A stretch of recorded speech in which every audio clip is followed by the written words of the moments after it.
Everyone, welcome back to my channel. ಇವತ್ತು ನವರಾತ್ರಿಯ 3ನೇ ದಿನ. ಈ 3ನೇ ದಿನವನ್ನು ತಾಯಿ ಪಾರ್ವತಿಯನ್ನು ಚಂದ್ರಘಟ್ಟ ಎಂಬ ಹೆಸರಿನಲ್ಲಿ ಪೂಜೆ ಮಾಡುತ್ತಾರೆ. ಚಂದ್ರಘಟ್ಟ ಎಂದರೆ ಪಾರ್ವತಿಯ ವಿವಾಹಿತ ರೂಪ. ಭಗವಾನ್ ಶಿವನನ್ನು ಮದುವೆಯಾದ ನಂತರ ತಾಯಿ ಪಾರ್ವತಿಯು ತನ್ನ ಹಣೆಯನ್ನು ಅರ್ಧಚಂದ್ರನಿಂದ ಅಲಂಕರಿಸಲು ಪ್ರಾರಂಭಿಸುತ್ತಾರೆ.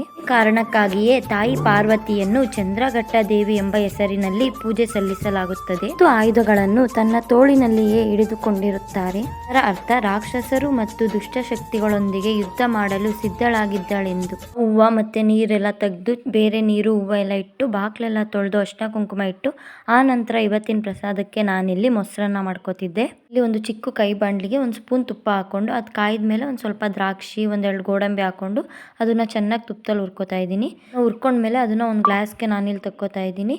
ಈಗ ಅದೇ ಬಾಂಡ್ಲಿಗೆ ಒಂದು ಸ್ಪೂನ್ ಅಷ್ಟು ಎಣ್ಣೆ ಹಾಕಿ ಸಾಸಿವೆ, ಕಡಲೆಬೇಳೆ, ಉದ್ದಿನ ಬೇಳೆ ಮತ್ತು ಕರ್ಬೇವಿನ ಸೊಪ್ಪು ಇಷ್ಟನ್ನು ಹಾಕ್ಕೊಂಡು ಅದನ್ನು ಸ್ವಲ್ಪ ಫ್ರೈ ಮಾಡ್ಕೊತಾ ಇದ್ದೀನಿ. ಪ್ರಸಾದ ಆಗಿರೋದ್ರಿಂದ ನಾನಿಲ್ಲಿ ಯಾವುದೇ ಥರ ಈರುಳ್ಳಿ ಮೆಣಸಿನ್ಕಾಯಿ ಏನು ಯೂಸ್ ಮಾಡ್ತಾ ಇಲ್ಲ. ಹಾಗೆ ಒಂದು ಬಟ್ಲಿಗೆ ಸ್ವಲ್ಪ ಸೌತೆಕಾಯಿ ತೊಗೊಂಡು ಅದನ್ನು ಸಣ್ಣ ಸಣ್ಣದಾಗಿ ಹೆಚ್ಚಾಕೋತಾ ಇದ್ದೀನಿ. ಬ್ರೆಂಡ್ ಬಿಡಿಸಿಟ್ಕೊಂಡಿದ್ದೆ. ಹಾಗೆ ಒಂದು ದ್ರಾಕ್ಷಿನ ಚಿಕ್ಕ ಚಿಕ್ಕದಾಗಿ ಕಟ್ ಮಾಡಿ ಇಟ್ಕೊಂಡಿದ್ದೆ. ಅದನ್ನು ಕೂಡ ಹಾಕ್ಕೊಂಡು ನಾನು ಏನು ಒಗ್ಗರಣೆ ಮಾಡ್ಕೊಂಡಿದ್ನೋ ಕರ್ಬೇವಿನ ಸೊಪ್ಪು ಎಲ್ಲ ಹಾಕಿ ಅದನ್ನು ಹಾಕ್ಕೊಂಡು ದ್ರಾಕ್ಷಿ ಗೋಡಂಬಿ ತುಪ್ಪದಲ್ಲಿ ಹುರ್ಕೊಂಡಿದ್ನಲ್ಲ ಅದು ಕೂಡ ಹಾಕ್ಕೊಂಡು ಆಗ್ಲೇ ನಾನು ಅನ್ನ ಮಾಡಿ ಎತ್ತಿಟ್ಕೊಂಡಿದ್ದೆ. ಈಗ ಅದನ್ನು ಕೂಡ ಹಾಕ್ಕೊಂಡು ಸ್ವಲ್ಪ ಮೊಸರು ಮತ್ತು ರುಚಿಗೆ ಎಷ್ಟು ಬೇಕಷ್ಟು ಉಪ್ಪು ಹಾಕಿ ಫುಲ್ಲು ಮಿಕ್ಸ್ ಮಾಡ್ಕೊತಾ ಇದ್ದೀನಿ. ಈಗ ಒಂದು ಚಿಕ್ಕ ಬಟ್ಲಿಗೆ ದೇವ್ರ ಹತ್ರ ಇಡೋಕೆ ಅಂದ್ಬಿಟ್ಟು ಹಾಕೊಂಡು ಅದನ್ನು ದೇವ್ರ ಹತ್ರ ಇಟ್ಟೆ. ಇನ್ನು ತಾಯಿಯ ಬಣ್ಣ ಗ್ರೇ ಕಲರ್, ಅದಕ್ಕಾಗಿ ನಾನು ಗ್ರೇ ಕಲರ್ ಸೀರೆ ನೋಡ್ಕೊಂಡು ನವರಾತ್ರಿಯಲ್ಲಿ ನವ ಪೂಜೆ ಪಡೆವ ನವ ಉತ್ಸವದ ಅಂಬಿಕೆ. ನವರಾತ್ರಿಯಲ್ಲಿ ನವ ಪೂಜೆ ಪಡೆವ ನವ ಉತ್ಸವದ ಅಂಬಿಕೆ. ನವ ಕುಸುಮದಿಂದ ನವವಿಧದಿ ನಿನಗೆ. या देवी सर्वभूतेषु मा चन्द्रघण्टारूपेण संस्थिता.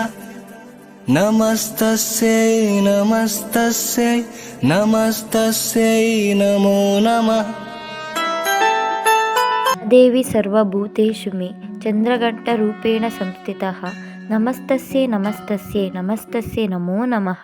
ತಾಯಿ ಎಲ್ರಿಗೂ ಒಳ್ಳೇದು ಮಾಡಲಿ ಅಂತ ಕೇಳ್ಕೊತೀನಿ. ಹಾಗೆ ಇವತ್ತಿನ ಈ ವಿಡಿಯೋ ನಿಮ್ಗೆ ಇಷ್ಟ ಆಗಿದ್ರೆ ಒಂದು ಲೈಕ್ ಮಾಡಿ, ಹಾಗೆ ನನ್ನ ಚಾನಲ್ನ ಸಬ್ಸ್ಕ್ರೈಬ್ ಮಾಡ್ಕೊಳ್ಳಿ. Thank you for watching.